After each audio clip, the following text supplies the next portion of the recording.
Hello, friends. This is Dialogue with Dr. Joseph from Faith Reason Dialogue Radio. Today, I want to turn our attention to an important event that has changed world history, the way we now view the African diaspora. It's the Haitian Revolution. More particularly, I want to pay special attention to the role of religion in that historic event. On the night of August 14, 1791, which initiated the Haitian Revolution, Doti Boukman, or Boukman Doti, a slave and religious leader, gathered a gang of slaves and uttered one of the most important prayers in the Black Atlantic religious thought. The prayer embodies the historical tyranny of oppression and suffering and the collective cry for justice, freedom, and human dignity of the enslaved Africans at Saint-Domingue. In this talk show, I want to situate the prayer of Boukman in the tradition of Black theology of resistance and freedom. Towards this goal, I want to demonstrate some points of references, including ideological connections and parallels between James Cone and Doti Boukman. My attempt is to reread James Cone's God of the Oppressed thesis in the light of Boukman's historical invocation.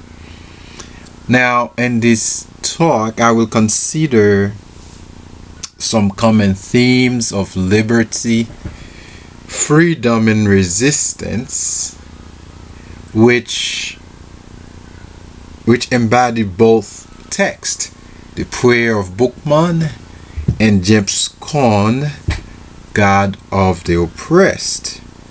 Now, my argument is that Boukman is not the first who speaks of a black God, is certainly among the earliest to express this view and the earliest to articulate the notion of a black theology of emancipation. And of course, I'm very keen in the manner in which the enslaved Africans theorized freedom and conceptualized the meaning of freedom from below, as well as the various rhetorical strategies used in the prayer.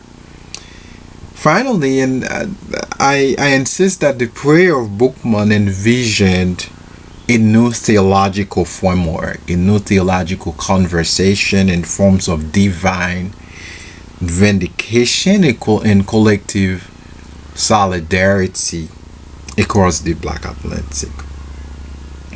Now, if words have the power to incite a great revolution and alter the old consciousness of slaves into a new consciousness of liberative acts of self-sacrifice, similarly, they possess exceptional vitality and the forging of national identity. In other words, in the case of the Haitian experimentation, language and its accomplished events are intrinsically connected in the construction of an ideologically Haitian identity and the nation's cultural history. The prayer of Boukman, which Boukman delivers in the memorable night of August 14, 1791. Some have suggested it took place in August 22nd. It seems to me August 1471 is more historically reliable. There's one way to consider this text. I propose it could be regarded as a text with a performative function. So I'm stressing the functional objective of this speech for intellectual orientations as well as for cultural particularity. Now, briefly before we move to the exegetical nature of the prayer and its content, I want to discuss the theoretical nature of speech acts theory, as well as the traditional African rhetorical criticism known as the normal principle, NOMMO. What interests me the most in this talk is the use of rhetoric as a political tool in the interest of the enslaved community at Saint Domingue. In the case of the Haitian Revolution, rhetoric had a political claim, that is, the establishment of the polis, P-O-L-I-S, the city, or the new Republic of Haiti, and eventually the cultivating of a hopeful body of citizens who have been former slaves. From a historical perspective, it is observed that 40 to 50% of the slave population, about 500,000, in Saint Domingue during the time of the Revolution, from 1791 to 1804, were African born in a colony where 90% of its population was enslaved. From a cultural context, these African born slaves, and most likely those who were born in a colony, would have been well versed in Africa's intellectual traditions, which of course were disseminated through the art of orature, that includes vocality, storytelling, poetry, praise, singing, and the art of public discourse. And the well-known text How to Do Things with Words, published in 1974, British analytical philosopher John Austin forged the word, coined the term performative, to suggest that language is generative or creates actions. This classic work on speech acts theory reevaluates the dynamic nature of language and its functionality. Particularly, Austin contends that the chief end of sentences is not merely employed to state facts or describe the nature of things. Performative utterances or performatives are sentences of a different nature with no truth value. They do not describe nor report. Rather, they accomplish and bear pragmatic force. Austin distinguishes two types of illocutionary act: performative locution and constitutive locution. While constitutive refers to the utterance of a sentence being true or false, that is, saying or describing something, performative is the uttering of a sentence that is neither true nor false. A performative utterance generates a certain kind of action. It is the doing of an action, doing something and saying something, or saying something and doing something, which Austin terms perlocution. Accordingly, a perlocutionary act is described as the achievement of an action acted upon the listener, In the same vein, Kenneth Burke reminds us that one of the basic functions of rhetoric is to induce action in people, and that the use of language as a symbolic means is to produce cooperation in individuals who are naturally responsive to symbols. In other words, rhetoric is a field of dialogue and of motives that seeks identification between author and reader, orator and audience. It presupposes shared human values and common interests as symbols to resolve human conflict. In the Burkean sense, rhetoric produces identifications, which he appropriately calls rhetorical identification. The Burkean thesis is shaped by classical rhetorical reason, its intellectual ancestor. For example, Aristotle articulates the aesthetic use of rhetorical discourse in the service of persuasion in a given situation. Hence, for Aristotle, rhetoric may be defined as simply the means of persuasion available for any subject. As Austin reminds us, in order for an elocutionary act to accomplish the intended goal, three entities must be present: an audience, a convention, and a response, without which the performance is not secured. Similarly, Aristotle states that the rhetor must consider his audience, the delivery of the speech, and the reception of the given discourse. The three modes of persuasion or goals of communication, according to Aristotle, are to appeal to reason, logos, emotion, pathos, and personality or character, ethos. As our conversational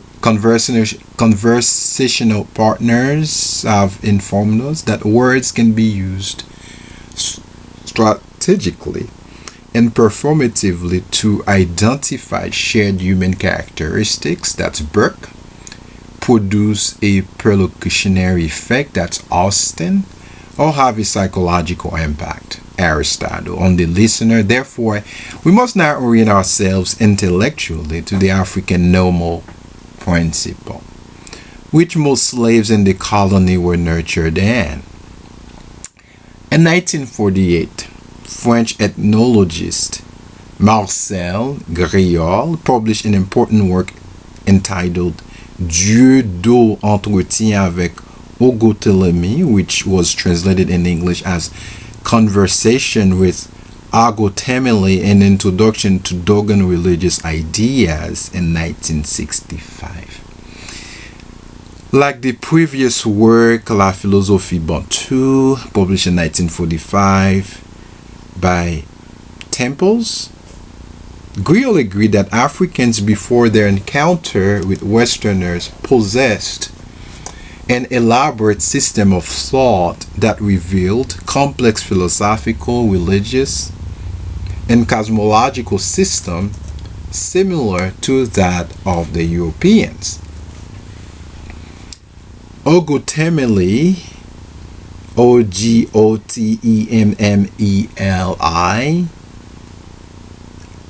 was a sage of the Dogon people of southern Mali, whom the French ethnologist Griol interviewed extensively over a period of 33 days.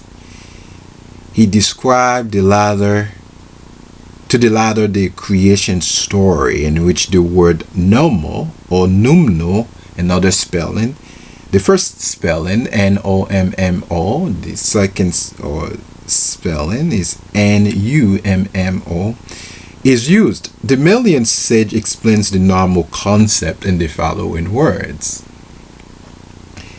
The creator, Emma, sends normal, the word, that is in the collective sense of speech, to complete the spiritual and reorganization of the world and to assist humans in the forward movement in history and society.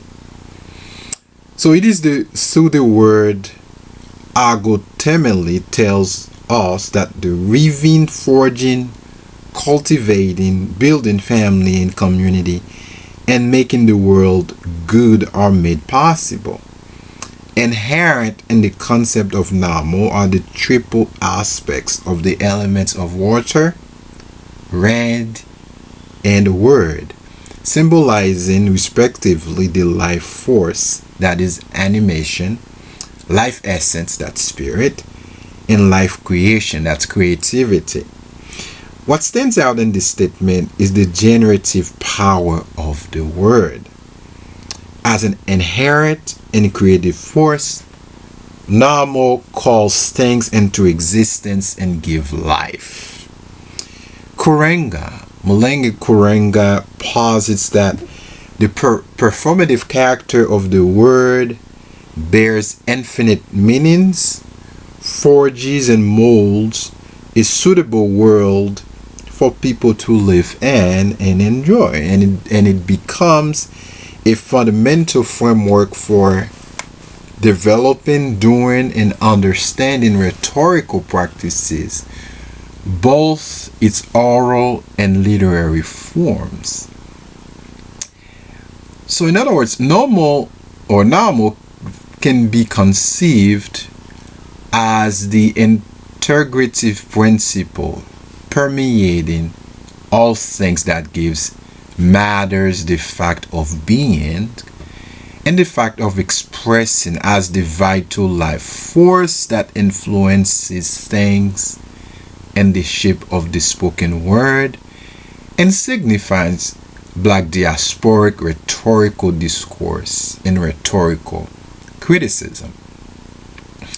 Not only Namo defines African public discourse, Molefi Asante states that the vocal expressive modality that dominates all communication culture. Asante sees the cultural continuity of the African Namo principle in the diaspora landscapes. In an expressive sense, it manifests itself as a life force in dance, music, and speech. By it, we mean Namo. In African traditional culture, rhetoric as functional art and performative discourse is used for the purpose of building communal balance, achieving cooperation, and effective action, and maintaining the good of humanity. In other words, classical African public discourse is driven by the welfare of the community and bears a rigid ethical demand, as it does in the Aristotelian framework. Culture and rhetoric are therefore intertwined. As culture is socially constructed, in the same vein, rhetorical discourse as a social milieu and is shaped by various cultural artifacts. Perhaps we can consent with Stephen Malou that rhetoric and culture are modes of inquiry. The former is the materiality of cultural politics and discourse. Rhetoric provides a frame for defining culture and theory. Rhetorical community is defined by local practices as well as historical belief. By employing the phrase rhetorical community, I accentuate the political value of persuasive speech to construct and nurture a given community, as it is also the same case for a given community to shape the content and form of the rhetor's speech. So a clear example of the phenomenon of speech community can be found in Asocrates' famous statement. The latter was convinced that public speaking as persuasive speech should have both political and ethical implications. He then declares, "We are in no respect superior to other living creatures. Nay, we are inferior to many in swiftness and in strength and other resources. But because there has been implanted in us the power to persuade each other and to make clear to each other whatever we desire, not only have we escaped the life of wild beasts, but we have come together and founded cities and made laws and invented arts. And generally speaking, there is no institution devised by man which the power of speech has not helped us to establish. For this it is which has laid down concerning things just and unjust, and things honorable and base. And if it were not for these ordinances, we should not be able to live with one another." African rhetoric is chiefly committed to a theory of the unified life, what Plato famously calls the good life. From their perspective, rhetorical discourse as speech event or signifying, as Henry Louis Gates terms it, may be interpreted as an attitude toward language, as well as a means of cultural self-definition, cultural participation, and cultural emancipation. I want to prioritize these three important elements: cultural self-definition, cultural participation, and cultural emancipation, as they will be helpful in our interpretation of Boukman's prayer and the importance of rhetoric in this historic invocation. So far, I have attempted to demonstrate that the goal of revolutionary rhetoric of freedom is the striving by enslaved Africans to establish an emancipative community through the radical revolutionary words, and correspondingly the restoration of communal coherence and therefore completeness that has been severed by the stress of slavery and its dreadful mechanisms. Zora Neale Hurston, in her famous novel Muse and Man, speaking through a character, comments that language is the last weapon left to the powerless. The insistence on the liberative and constructive character of language is a pervasive concept in Black Atlantic literary tradition. In the best interest of the community, I underscore the idea of community, because African people believe that they live and exist in community. Apart from the community, the individual is ineffective. Life is meaningless. In fact, the popular African saying states, "It takes a village to raise a child." Notably, African traditional public discourse is done for and in the interest of the community. The latter is both the engaging audience and participant in the oratorical process of delivery and reception. The Bois Caimain Alligator Woods, as it is called in English, experience was both a religious and political event which sought the liberation of an enslaved community through a functional speech that can be called a rhetoric of resistance. The protest orator embodies the communal plot and existential conditions of the masses in chains and then quest for freedom. Acutely interactive with the anti-colonialist or anti-colonial imperative and anti-colonial sentiment of human destiny, the Maroon and religious leader Boukman lifts his head up to the sky and prays militantly. Bon Dieu qui fait soleil qui éclaire nous en haut, qui souleve la mer, qui fait gronder l'orage. Bon Dieu zot tande, caché dans yon nuage, la li gade nous, li wè tout ça blanc fait. Bon Dieu blanc mande crime, et pas nous vle bien fait. Mais Dieu là, qui si bon a donné nous vengeance, li va conduit bois ou, ba nous assistance. Jete portrait Dieu blanc qui soif de l'eau nan ziye, koute la liberté qui parle nan ke nou tout. God who makes the sun which gives us light, who rises the waves and makes the storm, though hidden in the clouds, he watches us. He sees all that the whites are doing. The God of the whites orders crime, but our God calls upon us to do good works.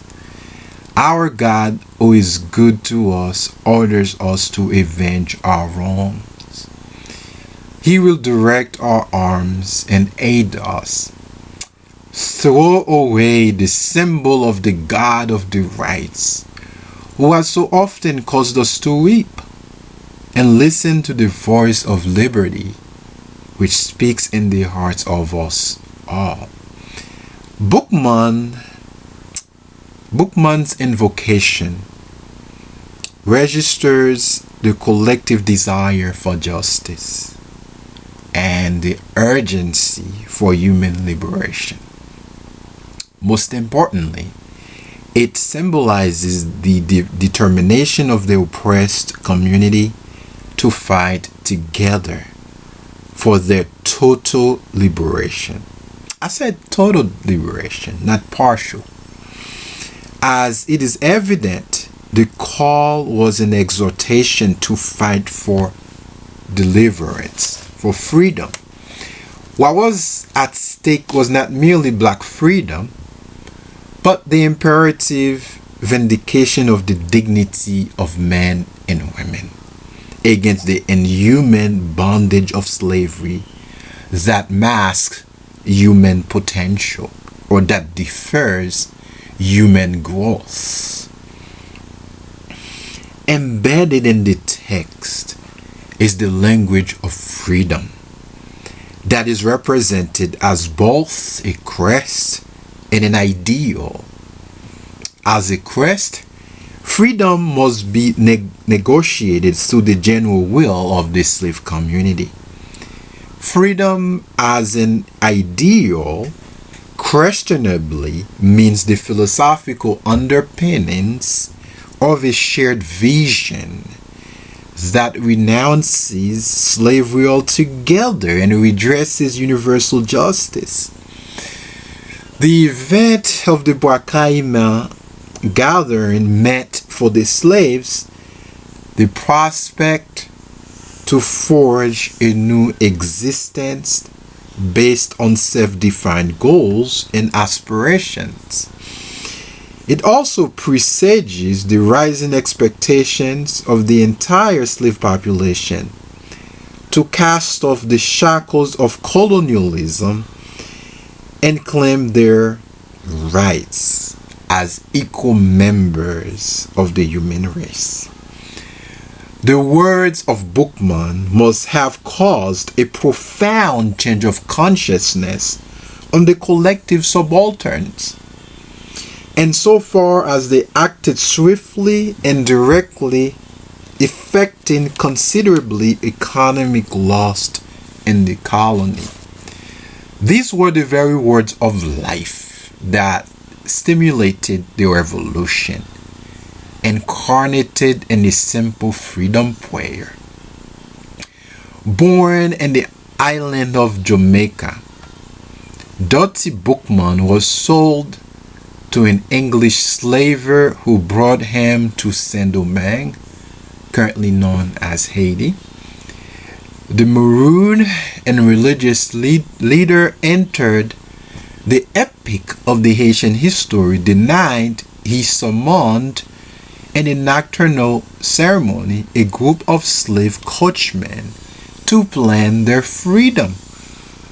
Boukman served previously as a slave driver, then a coachman in the plantation of Clement in the northern region of the island, that is in Cap-haitian. He was known as a charismatic leader and had incredible influence on the various work communal gangs in the plantations.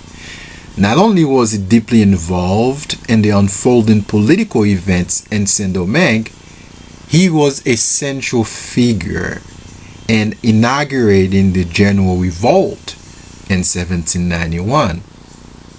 Like Francois Macandal, his forerunner, he was able to gain the trust of many slave communities and established a network of slave followers in Le Cap-Français, a major city in Northern Haiti. It is known today as Cap-haitian or Cap-haitian or just Le Cap.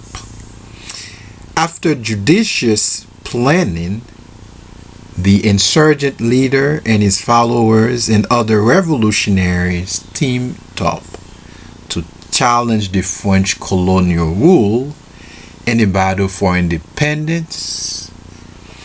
On the night of August 14, 1791, the high priest Boukman spoke these influential words.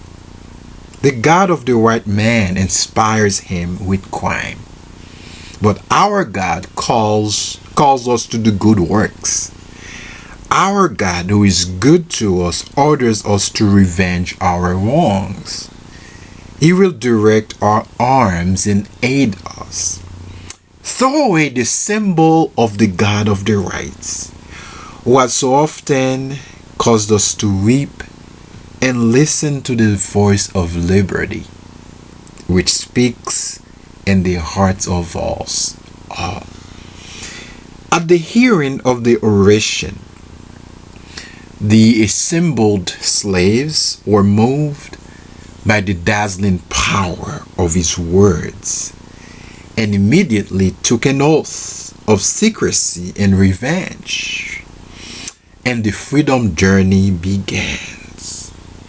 The masses gathered and during the Haitian Revolution. The prayer of Boukman can be classified into different rhetorical strategies, which I'm going to talk about in a minute. But at this point, I'm employing a non-conventional rhetorical paradigm based on the previous discussion I undertook on the various possible repercussions of performative utterances and the normal principle, the African normal principle. This position is significant as I attempt to elevate the creative function of rhetorical declaratives and as I attempt to draw attention to their various possibilities. So I then reference these rhetorical strategies throughout our talk as a means to reflect on the intended goal, as well as the psychological effect on the received listener or the received audience. First, the rhetoric of conspiracy or rhetoric of exhortation expresses the actions of plots, P-L-O-T-S, including fatal words and secrecy. It is very deliberate when demands are not met. Second, the rhetoric of terror or rhetoric of fear is a particular strategy where language functions as a weapon to incite obsessive fear, extreme terror, and provoke the enemy. Third, the rhetoric of reversal expresses profound discontent with the social order. It aims not at reforming but demolishing the complete system.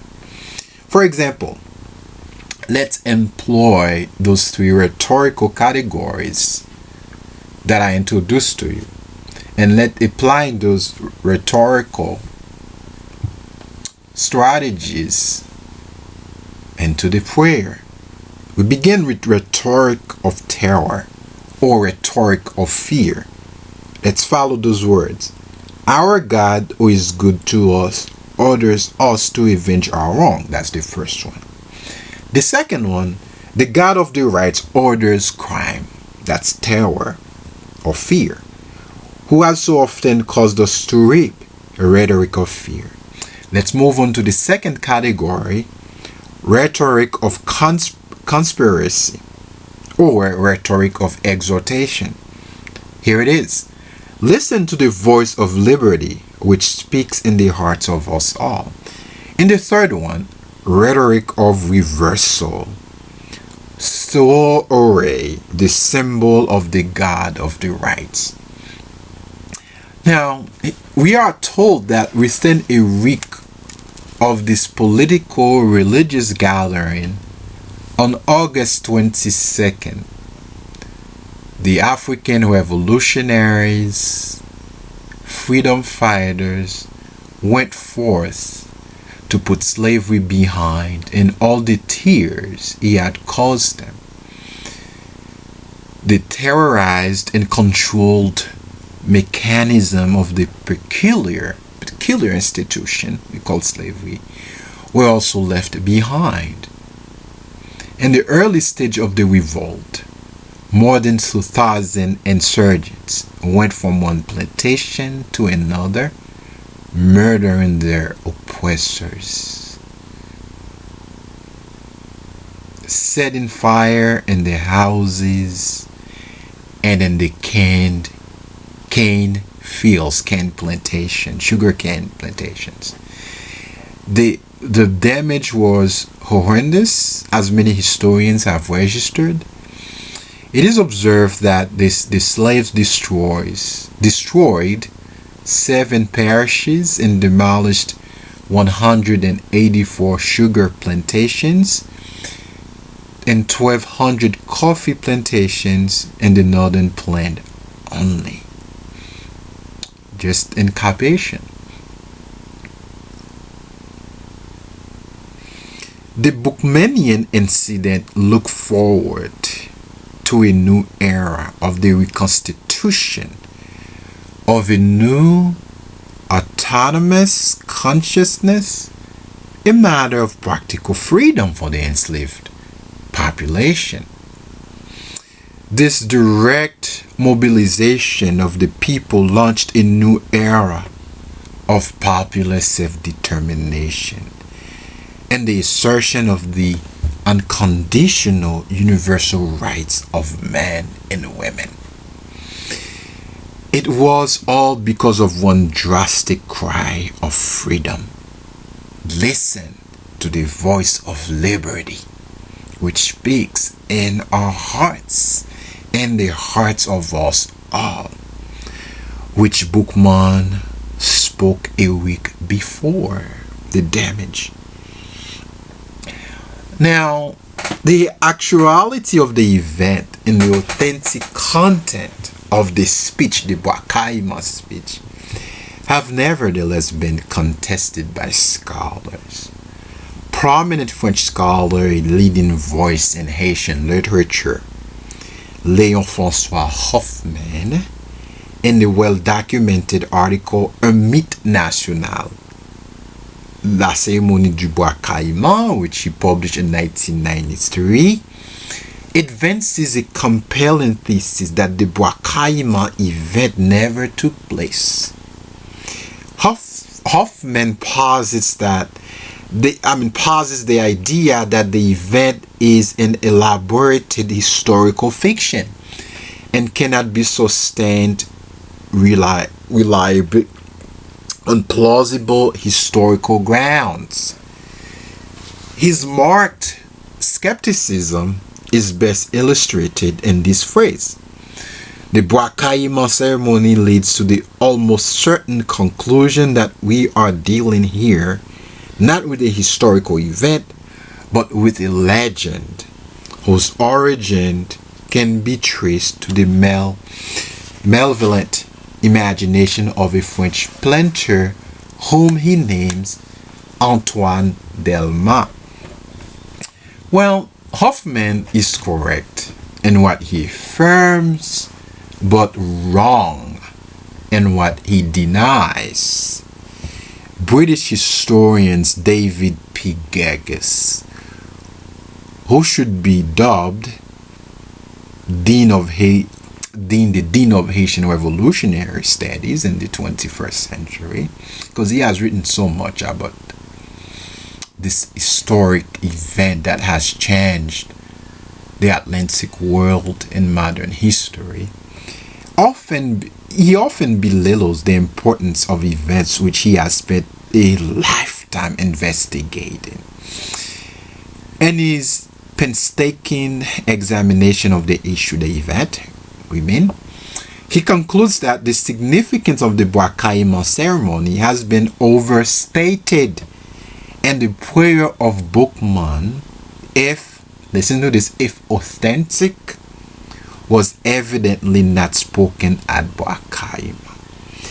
Gegges also downplays the significance of the indigenous religion of Voodoo, which for many scholars played a pivotal role in mobilizing the slaves and in the success of the revolution.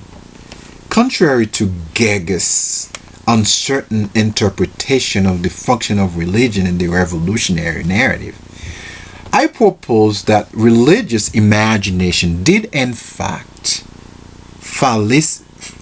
facilitate the process of the revolution's popularity. The slaves believed that their particular experience was part of a larger cosmic battle in which they were participating. Laurent Dubois advances that religion helped inspire insurgents and solidify the power of certain leaders. The history of the revolution then became part of the religion, some of whose practitioners see the Bois Caimain ceremony as the founding moment of their religion, a charter both for the gathering of different African nations and for the unification of African-born and Creole slaves in pursuit of freedom, of liberation. This is from the historian Laurent Dubois, who now teaches at Duke University. Furthermore, historian Caroline Fick affirms that some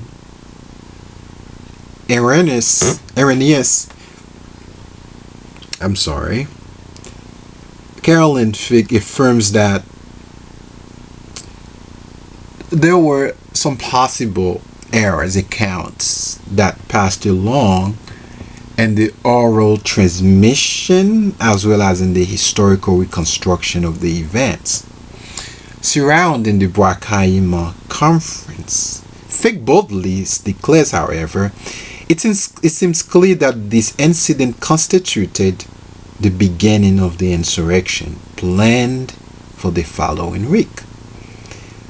Although detailed contemporary written reports are scarce, Fick comments that does not discredit the veracity of the meeting nor undermine the reliability of the subsequent various accounts characterized by some as pure historical fabrication.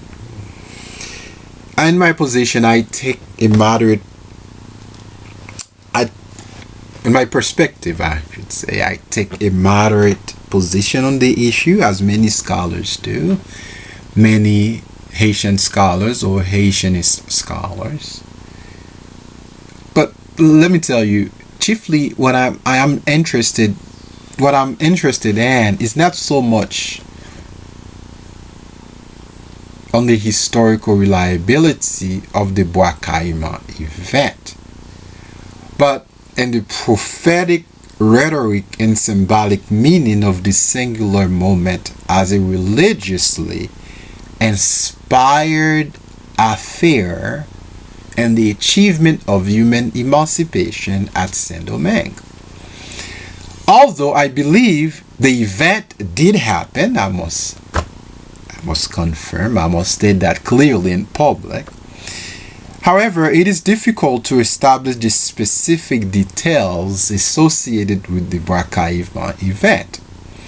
The prayer of Boukman particularly has functioned historically and symbolically as a necessary founding myth in the making of the Haitian Revolution and for Haitian self-identification. For example, Caribbean literary scholars and historians generally appeal to this reference point to argue for the African presence and African cultural preservation in the New World. Writers include Alejo Carpentier, Antonio Benitez, Aimé Césaire, Jean-Paul Mara, Sylvio Torrent Salon, Edouard Glissant, George Lemon, and Edward Bradreth. What appears remarkable to me, nonetheless, is the way creative spirituality or religious beliefs can be used as a form of protest rhetoric to inspire prophetic hope and democratic freedom. This is what I'm most interested in as an intellectual historian and as a literary scholar. Historian Keith Jenkins reminds us that the past and history float free from each other. They are ages and miles apart. History in this vein is not the exact account of the past, but the integration of legends and myths. In many cases, historical memory, let me say that again. In many cases, historical memory is constructed for political, religious, and social purposes. As a reality imposed on the present, the past, as historical memory, is conveniently sourced in the forging and intersection of facts and myths.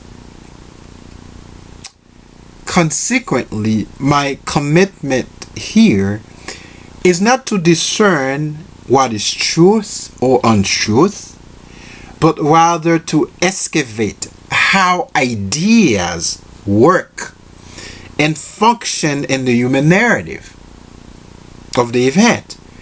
Precisely, I am concerned with the powerful influence of ideas to make things happen that were once thought simplement impensable, simply unthinkable. The Haitian Revolution is a basic example of this realization. From this perspective, my level of engagement with the Bois Caimain question is very broad. I treat both its creative myth and historical facts concurrently as guides for cultural learning and intellectual orientation about revolutionary Haiti. and its importance for black revolutionary movements in the present, in the 21st century, especially in the era of police brutality in the United States, anti-black racism in the US, also in most Western societies.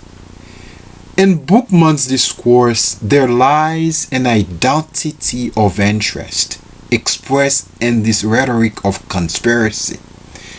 Coûte la liberté, li parle nan cœur nous tout. Listen to the voice of liberty which speaks in the hearts of all us. As it is observed, the slaves reinforced their communal loyalty by asserting an intuitive conviction, and they made a conscious appeal to the primacy of liberty, since it is likely that collective cooperation will make possible the opportunity for a new beginning, ultimately a better life out of slavery than any individual slave would have achieved if he or she were to act alone for his or her own gain. The shared purpose, the shared objective, whose goal was the complete exodus out of the sphere of subjugation, slavery itself, is the founding philosophy of the Haitian Revolution. Collective determination in the form of a shared vision has contributed to an independent Haiti, or a post-colonial Haiti. Haiti was the first, it really is the first post-colonial country in the modern world, in the Western world. This is what Frantz Fanon attempts in Black Skin, White Mask, and published in 1952. What he attempts to do, what he calls, is the process of making the subaltern actional. A-C-T-I-O-N-A-L, actional. My argument here does not suggest that the slaves were actualizing their recognition.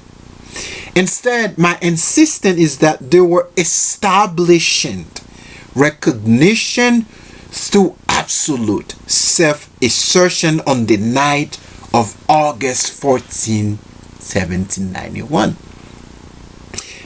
The slave plantation was a zone of non-being, in the words of Fanon, an ontological sphere of nothingness. What is then the meaning of freedom in the Bookman's discourse? What is the relationship between the zone of non-being and the zone of freedom, or simply zone of non-being and freedom? As far as I can discern, the meaning of freedom as expressed in the declarative statement, listen to the voice of liberty speaking in the hearts of us all, is first a thinking process. By that, I suggest it is the freedom of the mind and of the spirit. Freedom of the mind involves the ultimate liberation of the self and the physical body. This particular way of theorizing freedom is often translated into creative action in order to orchestrate new beginnings, new sets of relationships, and new sets of values. The concrete example of this phenomenon was the immediate attack on the right masters and their belongings, including the slave plantations and their mechanics, or their tools. Furthermore, the text that we just cited clearly indicates that self-determination and self-expression of the slaves were inseparable ideas, and they were that freedom's concept, or freedom as a concept, was formulated What slave revolutionaries wanted first is existential freedom, the freedom to be. Once that is achieved, physical freedom will follow automatically. The Paulo Freire, the great Brazilian educator, post-colonial thinker, illustrates this so well in this famous statement. In it, freedom is acquired by conquest, not by gift. It must be pursued constantly and responsibly. Freedom is not an ideal located outside of men or women, nor is an idea which becomes myth. It is rather the indispensable condition for the quest for human completion. He continues, he does not stress the idea that existential freedom also requires action. It is the subsequent action that establishes material freedom in the case of Saint-Domingue slaves. Now, in short, freedom, according to the text, encompasses total liberation. That is number one, the freedom of the mind, psychological freedom, the freedom of existence, existential freedom, and number three, the freedom of the body, physical freedom. Collectively, these ideas project the phenomenon of liberative praxis and informed action. Second, it appears that freedom or liberty is represented also as a movement that is the process of transitioning from slavery to freedom. In this way, we can read Bookman's discourse as a set of discursive movements and various engaging activities involving three entities. The first, God. Second entity, the whites. The third one, the slaves. This is explained explicitly as a three-party interaction. Number one, we are informed about what God does and where he dwells. Number two, subsequently followed by what the whites do. And number three, also what the slaves do in the God-slave relationship. In fact, let's provide some detailed information. God, action number one, he makes the sun. Action number one, the rights caused us to reap. The slaves, we will avenge our wrongs. God and the slaves, God watches over the slaves. Action number two, God, he gives us light. Action number two, the rights, all they are doing.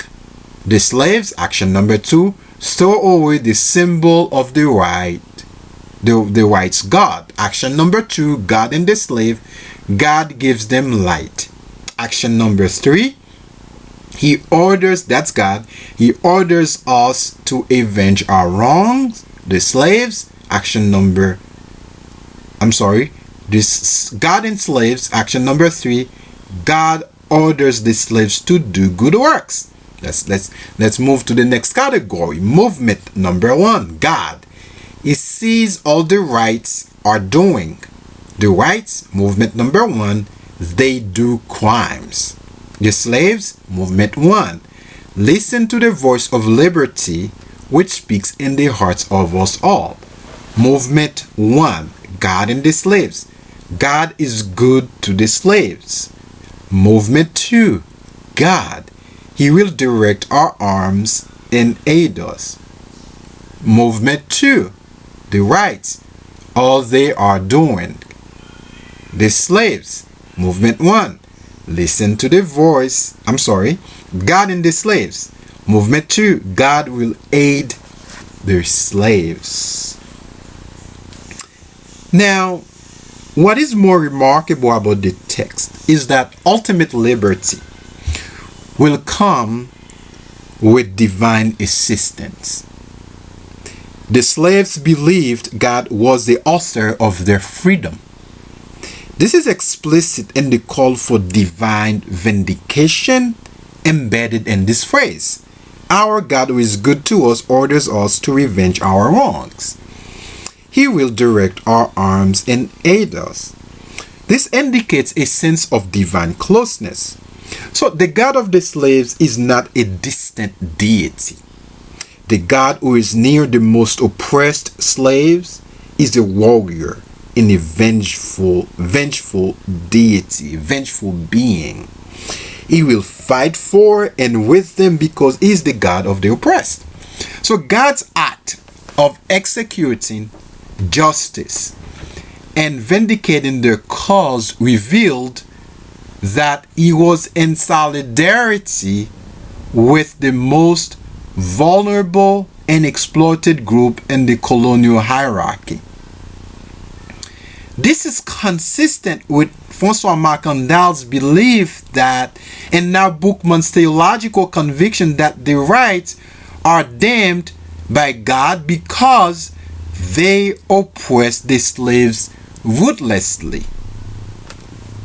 As Bookman stresses, though hidden in the web of clouds, God never ceases to watch over the slaves.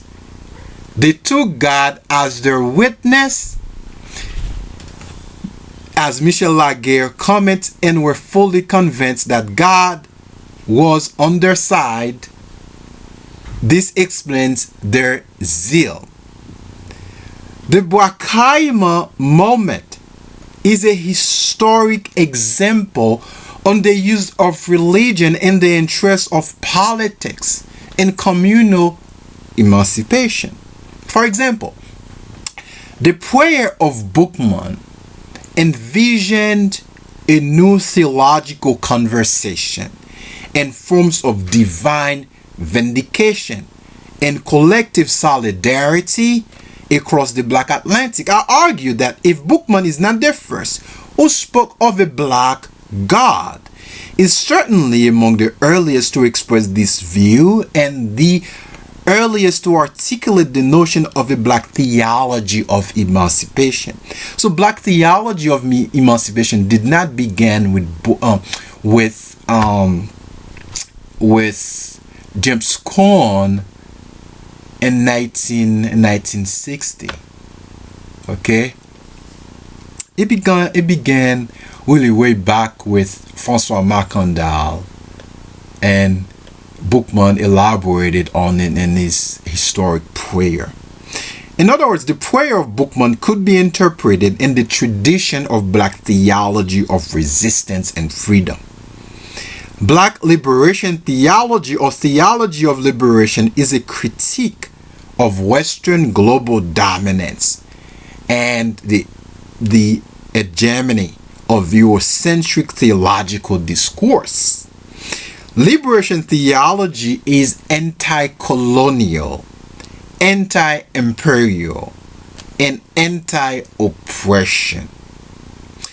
As Christopher Rowland reminds us, the key thing is that one, first of all, does liberation theology rather than learns about it.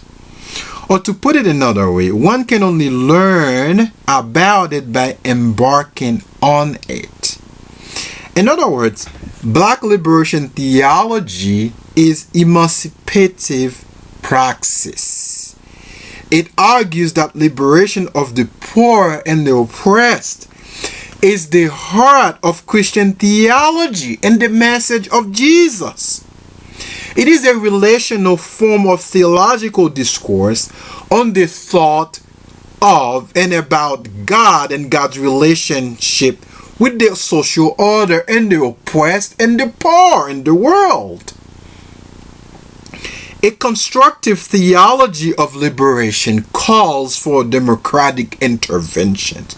It provides a basis for the radical democratic social transformation of contemporary society.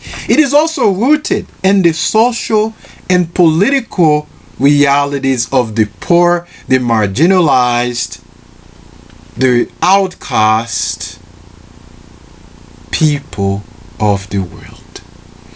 Constructive liberation theology insists on the principles of justice, truth, peace, and the participation of the most marginalized in the political order. Constructive liberation theology also contends that the commitment to the liberation of the poor is not an option. It is the ultimate objective of a theology of liberation. It's the social salvation of the poor. Gustavo Gutierrez, who is known as the father of liberation theology, of course not. Again, we show you that exists in Bookman's rhetoric. It says liberation theology considers the conditions of oppression and the marginalization of the oppressed.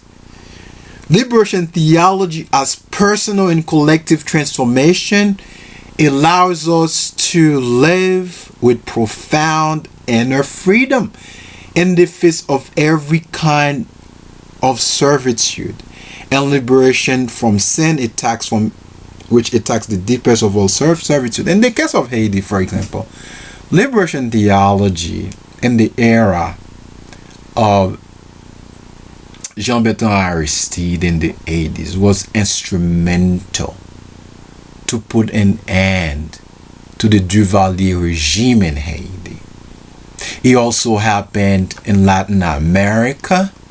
African liberation theology was also instrumental in putting an end to anti-black racism and violence in South Africa. Suffices to say, liberation theology denounces all kinds of human oppression, marginalization, and discrimination. It stresses human dignity, the action of the poor, and argues that the will of the poor as the expression of the will of God. Therefore, the God of liberation is the God of the oppressed. Notice below the sharp theological distinction or contrast in the prayer of Book 1. The God of the right man inspires with crime, but our God calls upon to do good works. Our God, who is good to us, orders us to revenge our wrongs. He will direct our arm and aid us. Listen to the second pronouncement. Throw away the symbol of the God of the rights, who has so often caused us to reap and listen to the voice of liberty, which speaks or sings in the hearts of us all. First, Bookman posits that the God of the rights, who inspires injustice and crime, is the oppressor. That is to say, he is not the God of the oppressed, the slaves. The enslaved Africans in colonial Saint-Domingue, Haiti, were the most oppressed group, as the racially oppressed, disheartened class with no socio-political power and status They were exploited at the core economically by white masters, supported by the institution of slavery and the Christian religion. Second, Bookman's speech embraces the notion of a black, anti-white, but still a Christian God. It's the deity in opposition to the God of the whites. Evidently, Bookman presents a God who was in solidarity with the enslaved, the lowest class in the colonial social ladder. The religious leader sets the contrast between the white God who orders black oppression and justifies black suffering and the black God who desires black freedom and ultimately will deliver the enslaved population. However, the notion of a black God in Bookman's prayer is more than a psychological disposition of black people, but it arises from a faithful examination of scripture, as theologian James Cone reminds us. For Cone, the affirmation of the black Christ or black God can be understood from the significance of Jesus' past Jewishness is related dialectically to the significance of his present blackness. As it is followed, the Jewishness of Jesus located him in the context of the Exodus, thereby connecting his appearance in Palestine with God's liberation of the oppressed Israelites from Egypt. In the same vein, the blackness of God situated him in the historical trajectory of Saint-Dominguez slavery, wherein God's acting and liberating presence provided hope for the future world of the enslaved. Bookman argues for an understanding of God's identity with the suffering poor and those who fight on behalf of the emancipation of humanity in this world. Therefore, the blackness of God, according to Bookman's dictum, is not a mere statement about skin color, but rather the transcendent assertion that God has not left the oppressed alone in their struggle. Listen to the voice of liberty, which speaks in the hearts of all us, was the true voice of freedom. It predicates upon the rejection of the white God, white supremacy, and ultimately white Christianity. This refrain followed the enslaved, as we are told by his Haitian historian Enoch Tuyo. This refrain followed the slaves in the battlefield and motivated them in the pursuit of independence to the utmost. We also told, at the sound of war in the camp, the exhortation, listen to the voice of liberty which speaks in the hearts of us all, was the rhythm of the drum they played, the song of freedom they rehearsed in their march to sacred victory. As the phrase recurred under Bookman's leadership during the early days of the insurrection, as he exhorted the insurgent slaves, freedom fighters, under his coming to attack, this same motto was later repeated under Dessalines' direction during the final phase of the War of Liberty. In short, the slogan was the guiding principle that sustained the revolutionary communities throughout the culmination of Haitian freedom in 1804. These spoken words were engraved on the tablets of their hearts, that is, the hearts of the oppressed. They lived and moved with them in the construction of a revolutionary narrative in the modern world, in the post-colonial Haiti they would create in 1804. On that famous night of August 14, 1791, 224 years ago, the will of the African people triumphed. The slave community marched their way daringly to freedom when they resolved to cross the unfree realm of oppression. Accordingly, this war was a just war approved by God. If God is going to be true to himself, his righteousness must be directed to the helpless and the poor, who can expect no security from this world, as James Cone tells us. So God will unquestionably vindicate the poor. Cone observes that in the ongoing struggle for meaning in the midst of suffering, there is not an intellectual or theoretical answer that will ease the pain of evil and injustice, resolve the mystery of evil's existence by fighting it. And faith is real only to the degree it endows us with the courage to fight.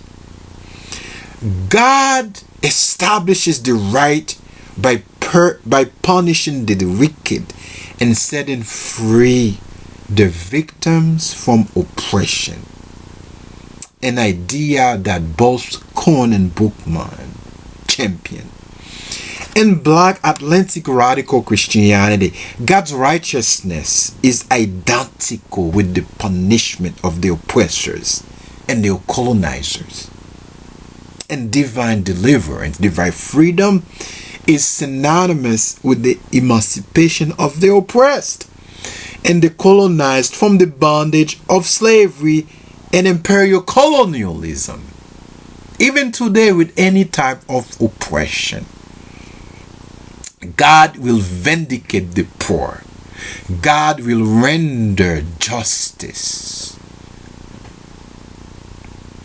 Bookman and Cone articulate that the theme of divine justice is intimately connected to the notion of future hope. The God who establishes the right and eradicates the wrong is the sole basis for the hope that the suffering and the dehumanizations of victims will be eliminated. The affirmation of God's liberating presence in the lives of the poor and the enslaved Africans in their fight for freedom and a dignified life might redirect our theological thinking of a radical understanding of God's righteousness and God's faithfulness to the poor. God's righteous vindication is reserved only for those who come empty-handed, without any economic, political, or social power and status. Remarkably, black suffering and white violence are critical concerns both for Bookman and Cone, and for the articulation of a theology of liberation that fosters optimism in the midst of human suffering in the struggle to live in a just world.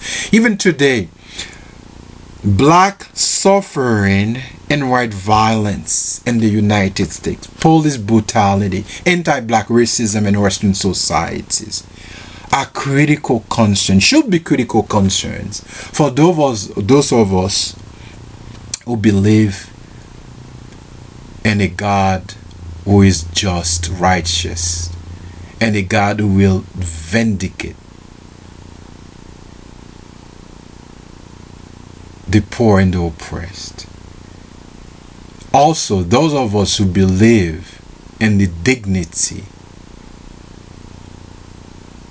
of black humanity, and the dignity and the human rights of black people and all the oppressed people in the world.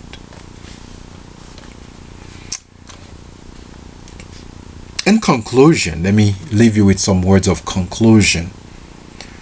Persuasive rhetoric has been instrumental in the process of striving for human emancipation, as well as in the process of achieving communal humanitarianism in colonial Saint-Domingue.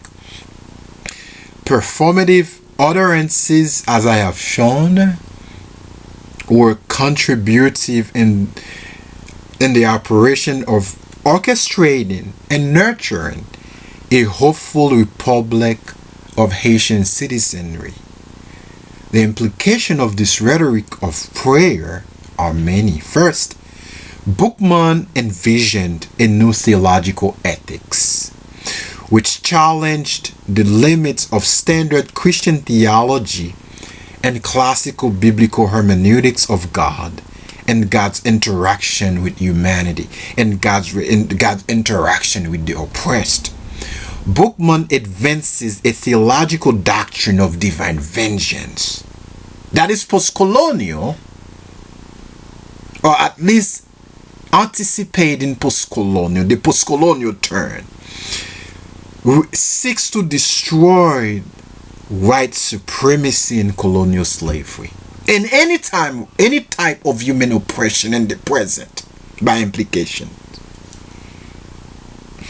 He also articulates a theological doctrine of divine justice, which seeks to challenge modern understanding of God's dynamic relationship with evil in the world and God's inspiring revolutionary and just violence in the world.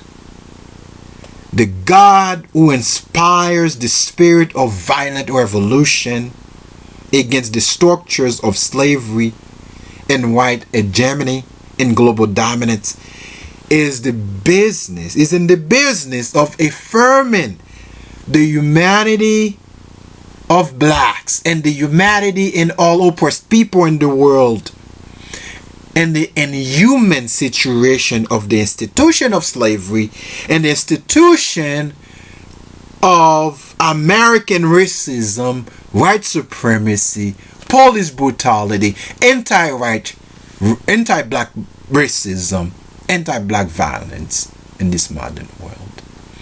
Again, this is Dr. Joseph with Dialogue with Dr. Joseph on Faith Reason Dialogue Radio. Have a great day.